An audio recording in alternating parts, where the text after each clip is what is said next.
So good afternoon. I hope you can hear me. My name is François Barrault. I'm the chairman of IDATE and your moderator for this session. First of all, I would like to thank Ellie and Jason for putting this event. It's a tradition now, and it helps us to better understand the US and Europe and see how good we are or bad we are, but at least it's a good exchange. Before going into the theme of the debate, I'd like to tell you two stories that will introduce this debate. It's not technology, but just lifestyle. One is personal. Last year ago, I refurbished one of my home in France, and I was very proud because I put lots of high tech in it. I thought I was a kind of geek or nerd, up to date. So I put a TV in my kids' room. I put a fabulous home cinema, and bought the biggest iMac I could. Left for 2 weeks, and after 2 weeks, when I came back, none of them has been used by my kids. So I was very surprised because I thought the cinema would be used, and I say no because all the film you have, we've seen it. The TV say we never watch TV, and the iMac say it's for grannies. So I felt I was very upset because I spent a lot of money, and I thought I was out of date here. Another story I had, and you will understand why where I come. With few friends, we create a quadruple play in Belgium, like 3 in France, but much smaller. And what we did also is to create a OSS, BSS suite, and also a platform to manage IPTV rights for the internet. And my first meeting was with the CEO of RTL, which is a big chain in Belgium and Luxembourg. And we start to discuss TV rights. And when we start to discuss about price, he wanted us to pay 3 million euros a year up front. And I say, that's for traditional TV, but for internet TV, it's either free, either pay as you use, but never 3 million up front. And we had a long discussion, and we left bad friends because he didn't want to listen to me. Why I tell you those two stories is because now our kids have changed totally the way they live. We've grown up in an environment where the knowledge was an asset to be powerful and rich, and we were not used to share this because we thought it was weak. Our kids now share everything and give back to their community, and their community becomes richer, and they become richer. We've grown up also in an environment where we wanted to control everything. And now the power has been taken by the consumer. The power has been taken by the individual. And this is something very hard to accept, especially when you've been grown up in an environment where everything was decided for you. Remember, a few years ago, at least in France, we had just one channel. There was one TV, and we were supposed to watch the programs that people wanted us to see. Same for computer. You had one computer, one program, one OS. Now you have the choice. You have the choice on the format. You have the iPhone 5, 6, whatever. You have the tablets, small, big. You have the computers. And also it's up to you to decide to watch TV, not to watch TV, or when you want.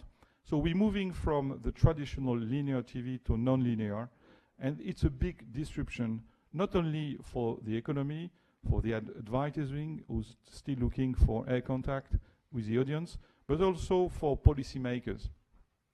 And I think when you are policymakers and try to rule or to set the scene for the new next generation TV or OTT, it's a big challenge. So to discuss this, I have the privilege to have great speakers with us. Sorry, I don't have the name here. So Michael Nathanson is a senior research analyst at MoffettNathanson LLC. Richard Feasey, former public director at Vodafone, and Brent Olson, VP policy at AT&T. Before giving the scene, I just want to give a few words on IDATE. IDATE is a think tank. It was created in 1977, yes, by France Telecom and the government, is I think one of the oldest think tank in Europe. We have 47 members. We do 3 things. We do reports, 35 reports a year, and this book is a bestseller called the Digi World Yearbook, is a synthesis of all the study and reports research we do. Second, we do very high-level consulting for EU, for regulator, for some governments as well. And third, we do events. We do our flagship event is in Montpellier, 18 to 20th November. There is about 1,400 people coming from 35 countries. We do 33 breakfasts per year. We do 3 big conferences, and we try to network and hook up all our communities. And the community is growing bigger because not only, of course, there is telcos, but all the people from Silicon Valley and OTT and things like that. So thank you again for being with us, and I'd like to give the scenes to our first speaker, which is, sorry, I need to find my notes. Michael or Richard? Who will talk the first? Michael. Okay, Michael, that's yours. Okay, I'm Michael Nathanson. I did not bring slides. I apologize, but I figure it's thank you. It's Friday at 3:30, and I'm not going to bring slides. I'm just going to talk very quickly, and I'll wait for my 2 colleagues to show you better data than I have. But I want to take off some of that. I want to go for François just said about consumer. So I'm the media analyst at MoffettNathanson. I've worked on Wall Street since 1998. Craig and I started our own research firm last year. It's an independent research firm. Subscription-based, and we serve over 150 clients who are Wall Street investors. As a media analyst, when I think about this question of new TV and OTT issues for telecom and media policy, I want to go after something you said, which is the consumer. And I think the question I struggle with now is, I think the consumer and their interests are at real opposition to the media models that are at hand today. When I look at what the consumer wants, and you're seeing it in a lot of the data we analyze, you say there are 4 things they want. They want to watch content in a non-linear fashion. Just because there's a TV grid out there that says 8 o'clock tonight there's a sitcom, doesn't mean they want to watch it at that time. And if you look at the traditional TV guide, it's all built on this linear delivery of content, which is breaking down. Something like 60% of the US households have VOD, 50% have DVRs, and 40 million will have Netflix by the end of this year. So it's clear that consumers are voting for their definition of always-on content, and it's really at odds to the models of both the content companies and the delivery companies who set up these very artificial now linear schedules. Number 2, mobility and the frustration of mobility. I want to watch the content I pay for at home on my device. I don't care that TBS didn't buy the rights to Family Guy in TV Everywhere. I want to watch Family Guy at 8:30 or 8:27 on my iPad, iPhone, iMac, and I want it. And if you can't deliver it to me, I'm frustrated. And you see that very few companies that we cover, Disney's one of the exceptions, and Viacom, Discovery make their own content. But where it comes to third-party rights, there's a real problem out there between the companies that own the linear rights and Netflix and Hulu and Amazon who have bought the digital rights. And that frustration is growing because I can't explain to my family why they can't watch their TV channels outside of our house when they want. That's the second area that consumers are dying for. Third is clearly they want to avoid commercials.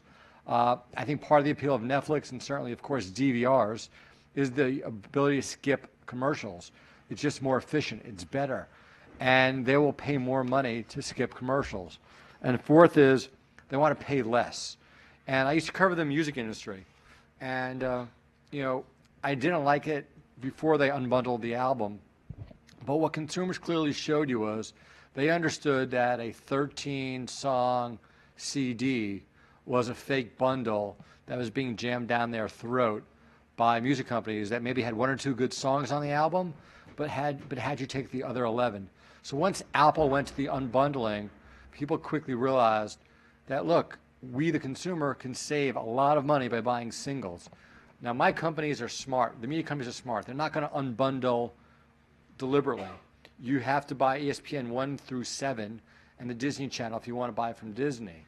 But we wonder, longer term, is Netflix the beginning of the unbundling? Is the ability to watch great scripted shows on Netflix or Hulu and Amazon the beginning of an unbundling that says, I know I need to watch live sports through my pay TV operator, but is everything else delivered to me via time shifted through an SVOD service a better longer-term cost savings for me, the consumer? I fear yes. So I'm not sure how to answer the questions. I'd say this to you.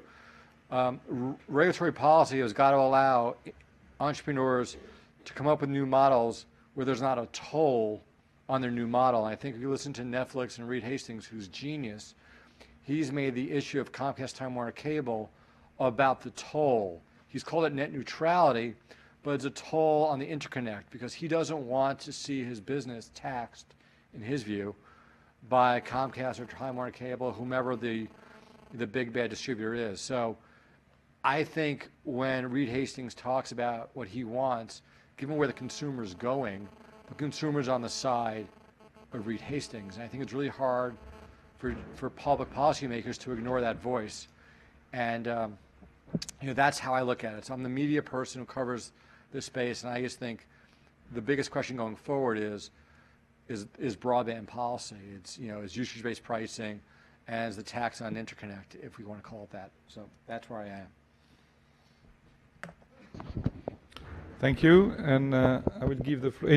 We'll take the question afterwards, I guess. Next is Michael. Richard, sorry. I have one slide, I promise. Yeah. Just this one, right? It's the second one. Second slide. This one right here? Yeah. Is that? Yeah. Oh, okay. So, from current slide. There you go. So, first of all, thank you for Eve and Ellie for inviting me.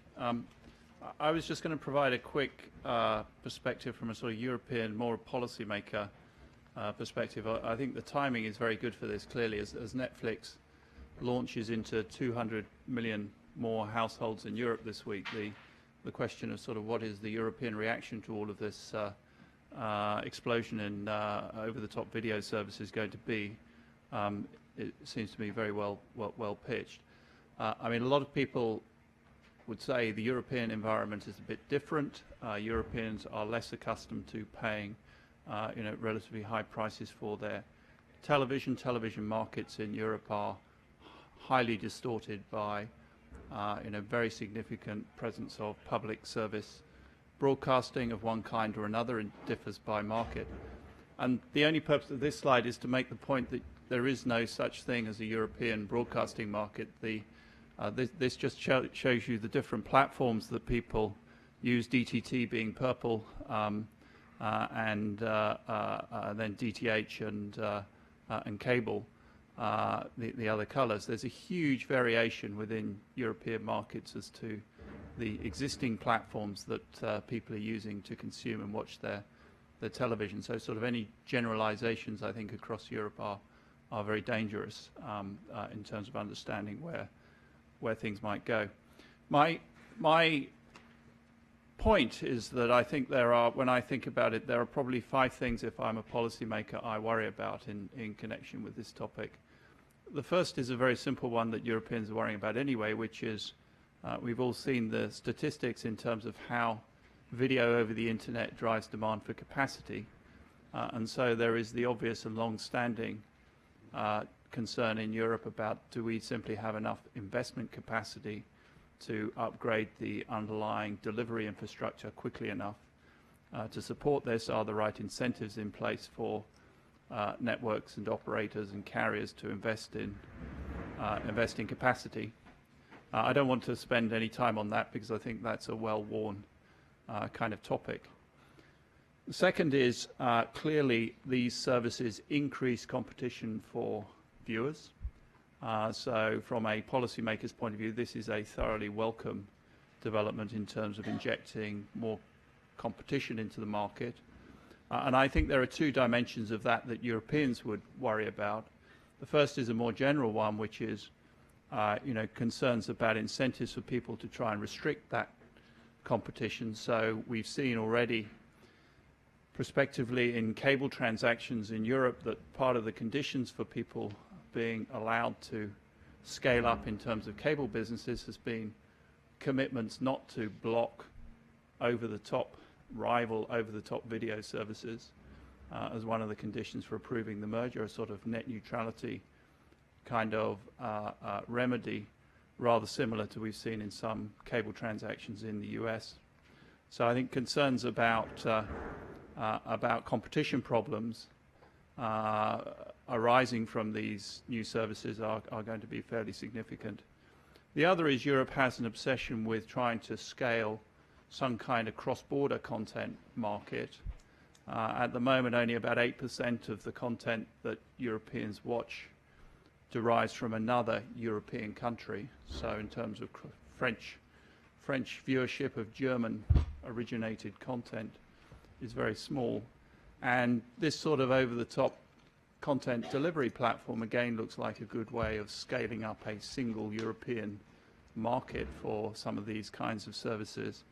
And the great, as with traditional and other non-video over-the-top services, one of the great conundrums for Europeans is how come the American companies seem to be able to scale across Europe without much difficulty and without encountering significant barriers, whilst their European counterparts spend a large amount of time complaining about how difficult it is in Europe to scale up effectively. And I think we'll see that debate replayed again with video delivery.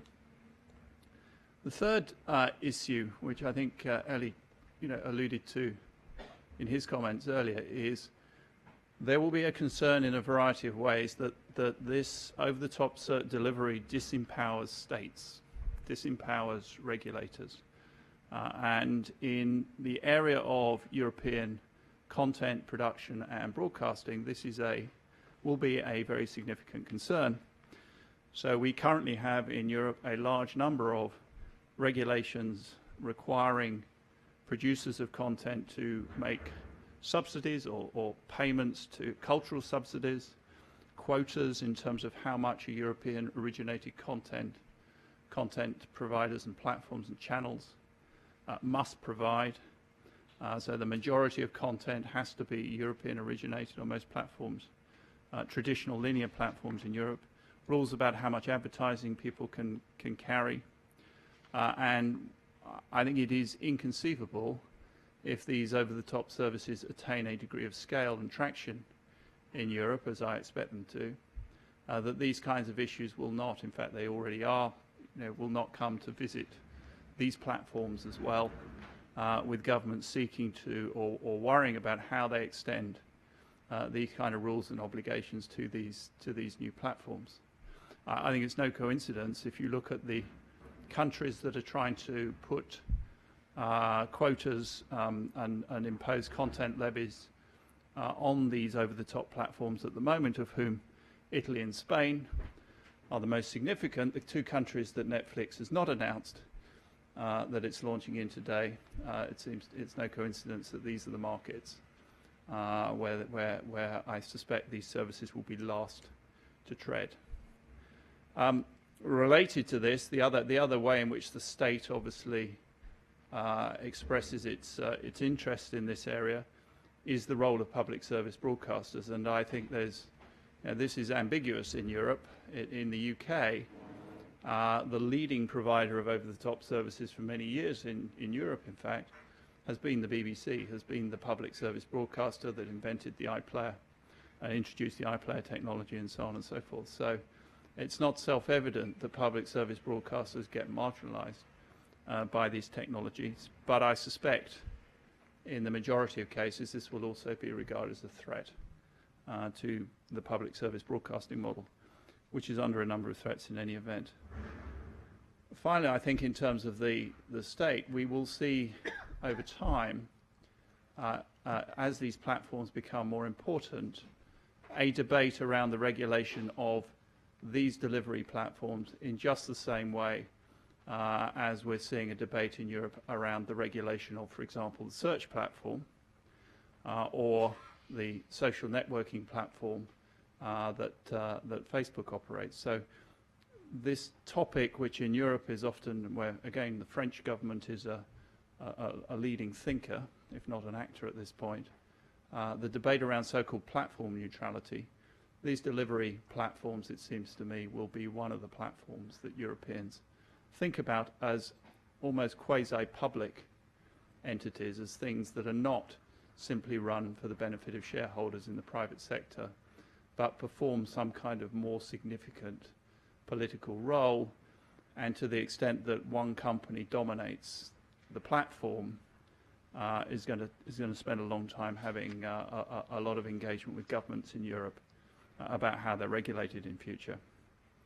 The two other issues, finally, that I think this is going to raise. One is upstream competition for rights. So there have been skirmishes about the way in which the exclusive licensing of sports rights should be licensed by, for example, football leagues in a number of European countries, including most notably my own in the UK, where the operators or the platforms between them paid of the order of $5 billion last time for British football rights. And there isn't really a coherent model in Europe about what you should do about that. Should you divide the rights up into packages and allow different platforms to buy essentially a version of spectrum caps, so those in the telecoms industry, or should you allow one firm to buy all the rights but then impose some kind of wholesale access or mandatory resale obligation on them that means they have to then offer them to rival platforms on some kind of regulated basis? And I think that is the terms on which people will be able to access the really critical rights, the ones that really drive the market, of which sports are the primary ones, both, it sounds like, over here and also in Europe, is going to be a really key issue that regulators haven't really figured out. And then the final issue, I think, is this just is all going to contribute towards what I'd call the existential crisis of DTT. So digital terrestrial television, is clearly a platform with a limited future. We have a French former commissioner of one kind or another who has just produced a report designed to allay concerns and to say that digital terrestrial platforms will continue at least until 2030 in Europe, and that the frequencies, the spectrum, will not be reallocated to the mobile industry, or at least not all of it, as may happen here within the next year or so. And Europe, I think, still has and is going to have this problem of what we do with our digital terrestrial platforms and how quickly we allow them to die. Thank you.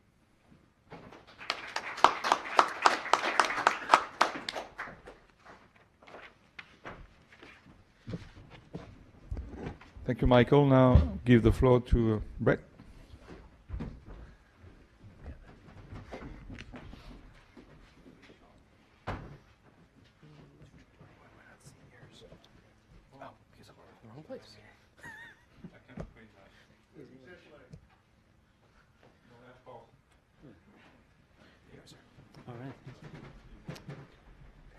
All right, thanks. I guess I'm batting cleanups. So what I hope to do in this presentation, apart from keeping it short, given that we're in the late afternoon, is to kind of look at the video market through the lens of AT&T. We're a newer entrant to actually providing video, and actually we're also obviously very impacted by video. So I'm going to start by going over some video trends. They'll be similar to some of the slides or information you saw this morning, but since it's been a while since we heard it, it probably doesn't hurt to go over it a little bit more. And then I'll give you some perspective on what we're doing with AT&T to enable, to react to all these new forms of video. And then finally, I'll throw out some considerations for public policy here in the U.S. at least. I'm sure we can discuss that more as we get going. So let me just throw this slide out here first. Some of you probably know we have a merger pending at the FCC, the Department of Justice, so my lawyers caution or require me to put out this cautionary statement to make sure you understand that that's the case and that anything I say here can't hold against me. But let me get into the meat of the presentation. So, like I said, I'll start with video trends, and again, I think these are consistent with what we heard this morning. But to me, it doesn't hurt to see them again, because it really is kind of amazing how much the world and technology has changed in such a little time. The first statistic, basically is saying video traffic is growing, but it's already huge. I mean, it truly is astounding to think that IP video traffic will be 79% of all consumer internet traffic in 2018, and it already has been 66% of all the traffic. The second point is that mobile video traffic is huge too, and it's growing even faster than landline traffic. As this statistic shows, video traffic through mobile devices is expected to grow around 13 times by 2019, and should be 50% of mobile traffic at that time. Then finally, an interesting point, or not finally, but the third point, which is interesting, is actually adults. We are more tech savvy than we might think we are, as this statistic shows that, many adults, if not the vast majority of adults, do some form of consumption of video online. And then finally, the statistic that we all know, because we can all cite to it, at least if we have kids, is that millennials, the younger generation, want to spend more and more time with their TV, watching TV online. And in fact, this number, if I was applying this number to my own daughters, that would be way too low. They would much rather be watching TV on their laptop in their bedroom than anywhere else in our house. So this next slide is interesting. It kind of shows, given the previous slide's trends, you'd expect there to be big changes in where we are getting our video content, and we're seeing some changes there. The graph on the left looks back to 2011, and the graph on the right projects to 2016. And increasingly we are and will be consuming less linear television and more over the top. That's what we've all been hearing today. But linear is not going away. The bundles might be getting smaller. The number of people that consume it is getting smaller. But there's still going to be a sizable chunk of people that are still going to watch linear television going in the future. And as we heard this morning, it's about bundling it yourself. It's about giving the consumer, and Michael was kind of talking about this, is what the consumers, giving the consumers more control over how they consume it, where they consume it. So you're going to see a combination of all these things going forward. Then this slide, just as the services for video are changing, this slide shows that the devices we use to watch video is changing dramatically as well, and the number of devices we are using to watch video is changing. We all probably have multiple televisions or flat screens in our house, but more and more you also have multiple connected devices. Today the average household in the U.S. has 5 connected devices in the house. Next year it's going to be over 6. And then I think some of these other numbers are interesting. 6% of the households have over 15. I saw a statistic the other day that projected, I think by 2020, there's going to be 1 billion connected televisions in the world. These are just astounding figures. And then what this slide shows, obviously, is for 30 years or so, we saw this morning. We had stationary televisions with a couple of channels. But really, since then, we've seen dramatic change. We've moved from time shifting with VCRs and DVD players to place shifting with Sling and the like, and now, of course, with Anytime, Anywhere. The really big remaining issue is anything, and Michael touched on that, which is the issue is, what are the licensing rights going to allow? What are the content owners who, as we heard this morning, content is still king. What are they going to allow? Because at the end of the day, you still need the rights to put that content over your networks. And then finally, this slide just shows that all video is not entertainment. Going forward, video over the internet is a whole bunch of things.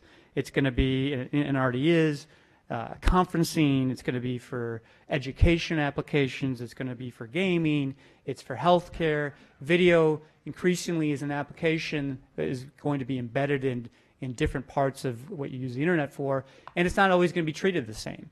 You have different needs for it. Some of it will be more one-to-one, some of it will be one-to-many, so it's very much not a homogeneous product going forward. So let me talk a little bit about what AT&T is doing to prepare for this kind of future of video. At our core, AT&T is still a connectivity company, but when video is the primary thing you are connecting, it changes the way you need to connect. So we're doing a lot of things within our network and as a company to enable that and to be ready for it. The first things I would talk about are UVerse and Gigapower. UVerse is our IP platform that we've been busy building since 2005, and we have a total now of 11.5 million UVerse subscribers, which includes almost 6 million IPTV subscribers. And the UVerse platform is an IP broadband platform, and we've actually are expanding it to include fiber to the home in many areas, and this is what we call Gigapower. This is a gigabit, symmetric gigabit service, and we've already launched the service in Austin, Texas, as well as the Dallas-Fort Worth area. And I think, as somebody mentioned this morning, we have targeted 25 other metro areas potentially for this service, which would cover about 100 different municipalities. Not all of those have been committed yet, but we're in discussions with all those municipalities. In addition to that, Project VIP and Video First Network are two other initiatives. Project VIP is really taking the UVerse structure, pushing IP and fiber out deeper into the network, but also realizing that not every area that we can serve with fiber. So it's a combination of LTE build as well as a fixed wireless loop option that's part of that, as well as expanding the capabilities of the UVerse network and the IP broadband network and expanding Gigapower. And this is a 3-year plan that we're in the middle of right now to push fiber and IP deeper into the network and to provide customers with more options. And then finally, the Video First Network effort is really an effort largely around the core of the network, making the core of the network able to carry the video that we and this isn't just the linear video. Again, it's able to carry all the different video applications that we're going to be carrying in the future. If 80% of the traffic on our network is video, we need to be ready to carry it. Therefore, you need to have caching capabilities. You need to have devices at the edge of your network that are capable of carrying that video. So there's an ongoing effort to make our network able to do that. And then finally, there's a couple other initiatives that are more strategic where we're trying to ready the platform for video. Obviously, we announced, or maybe some of you don't know, but we announced in April a joint venture with the Chernin Group. And this is a group that Peter Chernin, who used to be the COO of News Corp, has headed up. And this is really our effort to tackle the over-the-top market, both as an enabler and also to put together our own OTT packages, because there are so many segments of the market that don't want traditional forms of linear video. And then finally, we have the pending DirecTV acquisition. This is an effort to help us combine our two platforms to be able to lower our content acquisition costs, but more importantly, target capital costs into expanding the broadband platform, both to rural customers as well as to invest in mobile, and to offer and to provide a IP platform that enables us to provide more broadband to more of our customers. So let me rush to the end. I know we're close to the end here, but let me just kind of run through what I think are some of the important facts that are happening right now with video that I think need to be weaved into our public policy debate going forward. These all, and I don't need to repeat them. You can read them, but I think, one, these points, they raise questions about the regulations that apply, especially to video going forward. The regulatory structure that we have in the U.S. today has been formulated and formed around linear video. It was even much of it formed around broadcast television, and then a lot of it formed around cable TV, and the idea that the cable TV platform was the only platform in town. We need to think about those rules going forward, whether they make sense when you have a world that looks like this. Then two, these points all raise questions to me about broadband policy. For example, net neutrality. If video demands are so diverse and the types of video applications that we're going to be using are so diverse, what happens if we have rules that try to treat everything the same? Are we tying our hands too tightly and disabling instead of enabling networks to respond to those consumer demands? And then finally, all these points, they raise questions about the platforms for tomorrow. How do we advance the public interest on these platforms when these platforms are not the same ones that we are so used to in the past, where each platform was a service-specific or a technological-specific platform? Now we have a world where IP has enabled every platform to be in everybody's business, and it's enabled over the top to be in everyone's business as well. How do we advance? What are the public interest goals when that's the world that we're living in? And then how do we advance those public interest goals in that world going forward? So I will stop there. Thank you.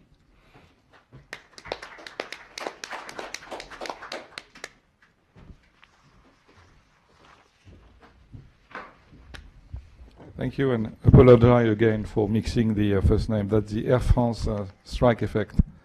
I guess we have a few minutes left. Any question? Yes?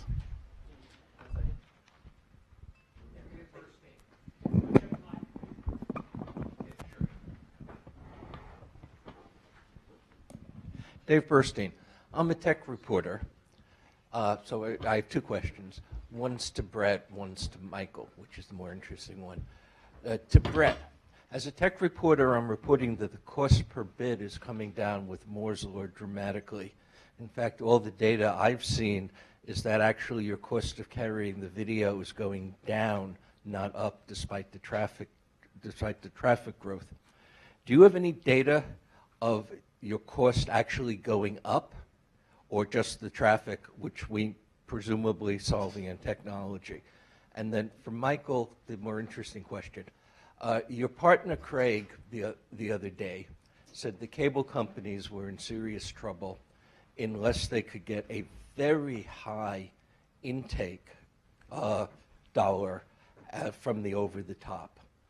And do you think it is realistic, given the how the total revenues of Netflix being so much lower than cable companies, for them to actually get this large toll on the ingress? Or is it just not going to work, and we should go along with Craig's idea that we have to worry about the cable companies' profits?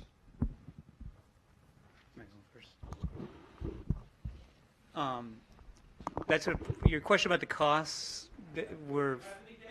I don't have any data with me, but also it's a fairly broad question. I can't tell you, do we have any costs that are going up? Probably. Yes or no? I don't have any data. Okay, that question's a good one. Let me take the question this way. There's two OTT solutions. There's one which is a virtual MVPD, where a Sony or Intel will collect the same rights that AT&T have. Probably they'll pay a little bit more money and try to resell those rights back to the consumer using OTT delivery. In order for that math to work, they're going to have to basically pay very little for distribution into my house, because if they're paying $50 for content versus AT&T's 40, and paying $30 for distribution versus AT&T's 20, as a consumer, I see no reason to switch. So we think as a firm that it's an open question that we want to see how Chairman Wheeler and the FCC deals with the Comcast Time Warner cable deal, and maybe DirecTV, AT&T, to see if he puts conditions on distributors to allow virtual MVPDs to economically, use a transport feature of their pipes to get me content more cheaply. So I don't have an answer for you, but we've identified that as a major worry, and the merges before the government as a possible solution to help to ease that worry. So that's one answer.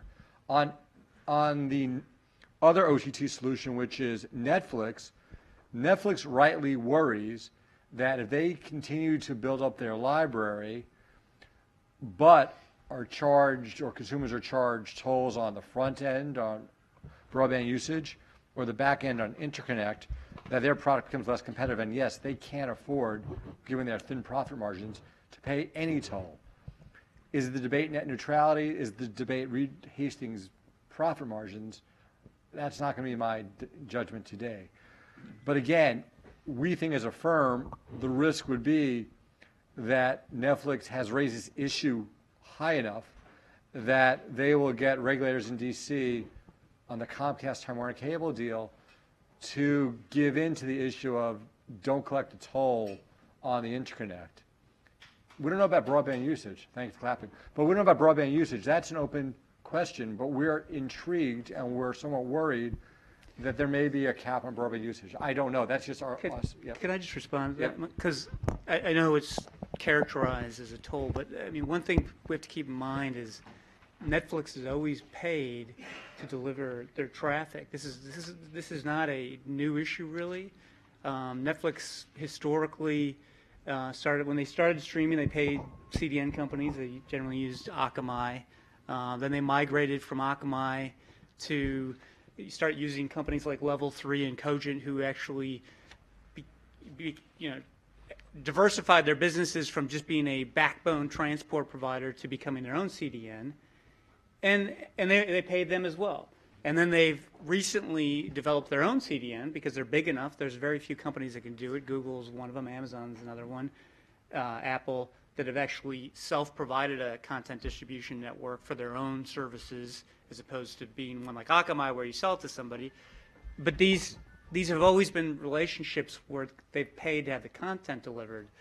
And so the question becomes, should they not pay anymore going forward? It's not a question of whether Netflix has tried to characterize it a question of paying tolls, but it really is just a question of who they're going to pay. And the question becomes when they bring traffic, what happened with Level 3 and Cogent, who, let's say, are peers of AT&T or Verizon or Comcast or whatever. Peering has always been based on it's a barter transaction. Two networks say to each other, I'll carry your traffic if you carry my traffic, and I'll get the network infrastructure you're providing to me is equal to the network infrastructure I'm providing you, so we're not going to change money. There's no need to.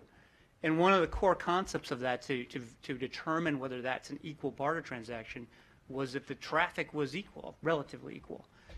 And with video traffic, and this is on the last slide here, it's inherently asymmetric. And so if Level 3 is delivering a bunch of Netflix traffic to AT&T, it's going to be the ratio is inherently going to change. And the question becomes, if that's the case, is the basis for that barter transaction still there or not? And that's really what the debate is all about. Netflix is just causing that traffic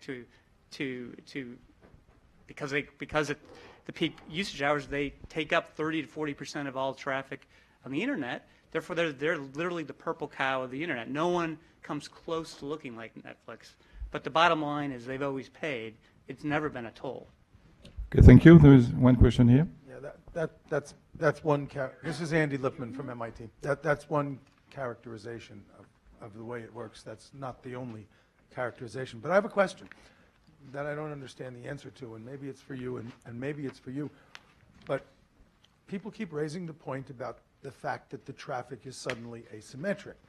And I don't understand why symmetry, as opposed to just flux, is a metric for the way the traffic goes. Now, when I run a fiber between two routers in the backbone, I've got a diode emitting bits on one end and a laser on one end and a diode detecting those bits on the other end, and I've got N channels connecting those guys together.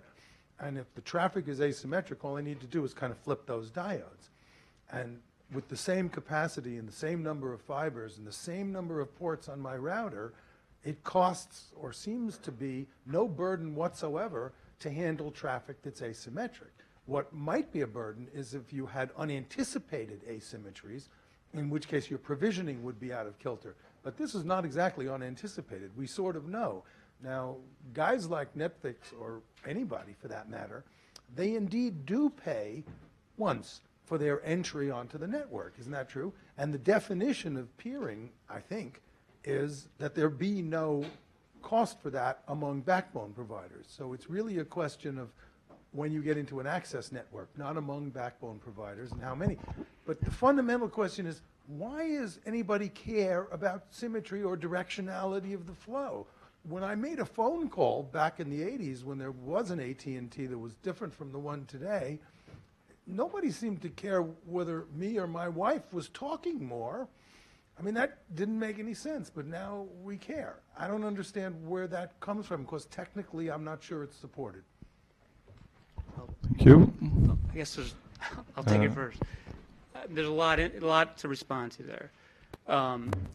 One, these are two aggregate networks that are communicating. So it isn't about the end user talking to Netflix. It's about, when we're talking about peering, it's about, let's say, AT&T and Level 3 exchanging aggregates amount of traffic over these peering links. So we don't know if it's Netflix traffic. We don't know if it's anyone, whoever's traffic it is. It's just flowing over the links. That's point one. Two, peering is not simply the two nodes communicating the bits over those two nodes. It's about exchanging the traffic over the entirety of each other's network. So it's not, so you may be able to relatively easily, from a technical perspective, do the work that you need to do in the node. But if you need to upgrade the capacity in your network to, in terms of 30, 40, 50% bigger across your network to handle that traffic, that's a whole different ballgame. And if you, I mean, The cost of being a tier 1. well, but wait a minute. Is it?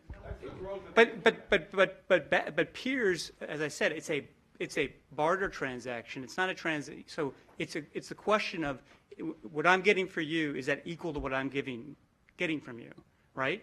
It's not a question of whether what you wanted. Whether it's not just a question about what's happening at the nodes. It's a question about the value of the networks the traffic that you're exchanging, and whether you're getting commensurate infrastructure value from the other network. And then, what I don't understand is why the directionality bears on that. That's all. because that's a proxy to help determine. It has been a factor of peering since the very beginning. I will say this. I'll end on this. It's always been a factor of peering from the beginning of the commercial internet. It's never not been. And, well, it's not an artifact. It's been ways that providers have determined whether there's equal value. And so Netflix is the one that wants to say we shouldn't do it that way anymore. Okay.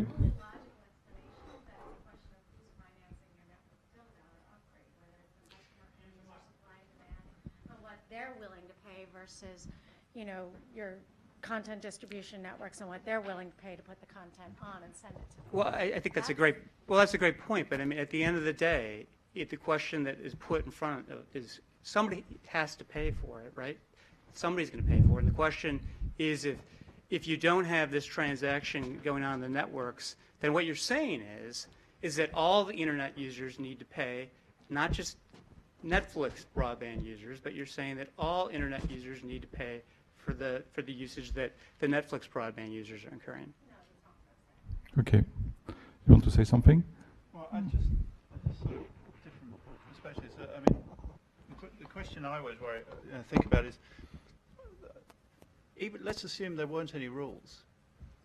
How, and we go forward 5 years, and we have a very, very powerful video distribution platform that has absolutely the world's most compelling content on it. Just in the bargaining relationship between the network and the content on that platform, why on earth would you assume that there's any capacity for the network to extract a toll?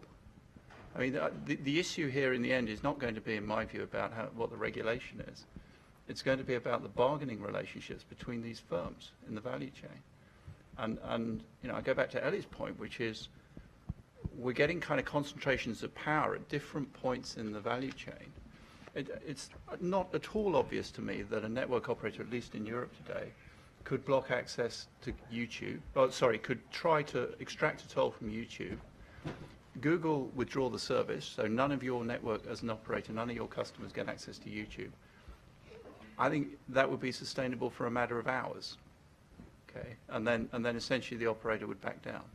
So it's not obvious to me that in these assumptions that all the bargaining power going forward is going to sit with the network operators. And you could have power, particularly if content is exclusive, you could have much more power upstream, which is not to say there might not be problems in various places, but I think this focus on the access network is just looking at a tiny piece of the potential problem. Okay, thank you. The gentleman there, and after Yes. Eve. Hi, Adam Rothschild, packet host, formerly Internap. This is a question for the gentleman from AT&T. So, about the Netflix issue specifically, so you mentioned in your talk and in the subsequent Q&A that the problem with Netflix is the asymmetry.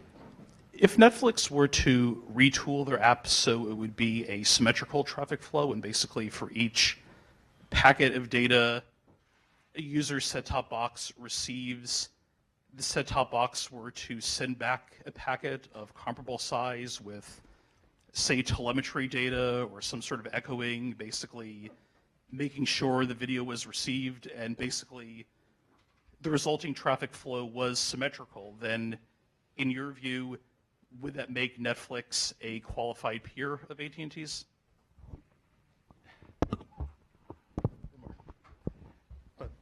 Our peering criteria is publicly available. Many companies that are so-called tier one providers have their peering criteria as publicly available.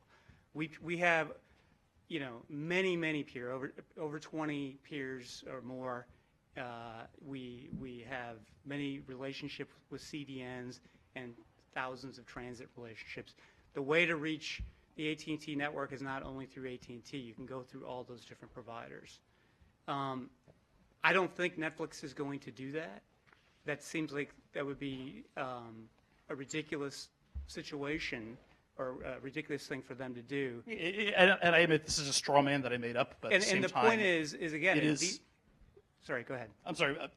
It is a straw man. I have no inside knowledge that they're doing this, but I just want to point out that per AT&T's published peering policy, by basically making their application less efficient and by utilizing upstream capacity in your last mile network that otherwise they would not utilize, they could make themselves a viable peer per AT&T's peering policy. So in a way, it kind of feels like they are being penalized for running an efficient application that's being kind to the AT&T network.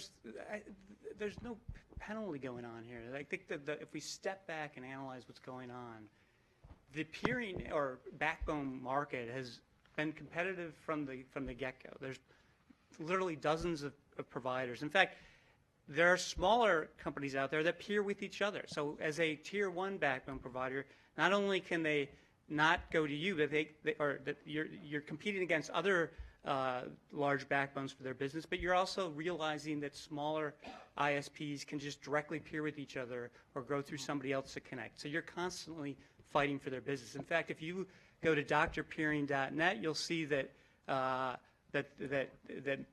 cost, this is to Dave Burstein's point, the cost of transit has gone down dramatically over the years. So the question becomes, what's the problem we're trying to solve here when this market appears to be working? I don't think Netflix has, as far as I know, I don't see any problem with their we had Ben up here earlier explaining how he's very bullish on their financials. They're adding customers every year.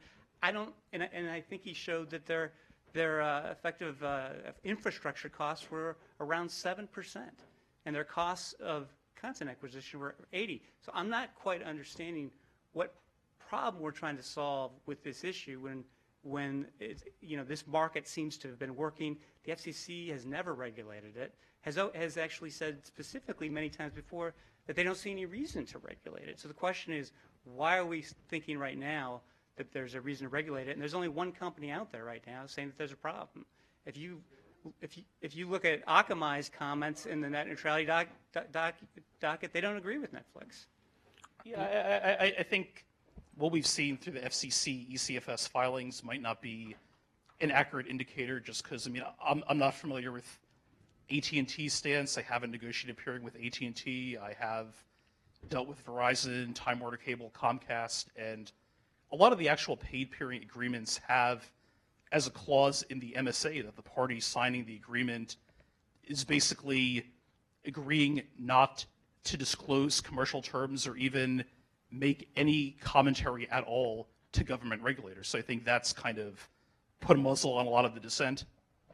And also just one last point, and then I realize other people want to speak, is on the point earlier that it's just the way it was and there's historical precedents around these kind of peering policies. I mean, we've, in past, employers peered with many hundreds of networks, and there is just not any factual basis in support of that claim. In fact, if you look at Netflix's FCC filings, if you look at Bill Woodcock and Packet Clearinghouse, and I think they did some joint study with the OECD along these lines, the overwhelming majority of these peering relationships are made in a settlement-free manner without compensation. In fact, within the United States, the only 4 networks that demand access charges for asymmetry are basically Verizon, Comcast, Time Warner Cable, and AT&T. Even the other MSOs will exchange traffic with a CDN like an Akamai or with a company like a Netflix at no cost. It's only those 4 that are basically charging for asymmetry, and they're only doing it because of market power. So Well, that's just factually inaccurate. Any claims to the contrary? A quick response to that. Not all ISPs are the same. I mean, if we operate we operate a national back. Let me finish. We operate a national backbone. Most ISPs don't. And so, right, but what the smaller ISPs generally do are they're generally purchasers of transit. So if somebody comes to them and says, let's say Netflix comes to them and says, I want. Can you say something? He's trying to answer a question, and that's really rude. So let me answer a question, okay? Exactly. The point is just simply this: not all ISPs are the same. If you're a purchaser of transit, and Netflix comes to you and says, "Hey, if you want I'll do Open Connect with you, which means I'll cache my content near you." And let's say they talk about Cablevision. Cablevision says yes, and the reason why Cablevision might say yes is because they don't operate a national backbone. In fact, they purchase transit, and so they say, "Oh, 30 to 40% of my transit cost is actually bringing in Netflix traffic. Okay, I'll do that." Mm-hmm. That's a different equation. It's a different equation for somebody that operates a national backbone. This has nothing to do with end user customers. It has to do whether you operate a backbone or don't operate a backbone, if you're paying transit or if you're actually built the network. Okay, last question to Yves.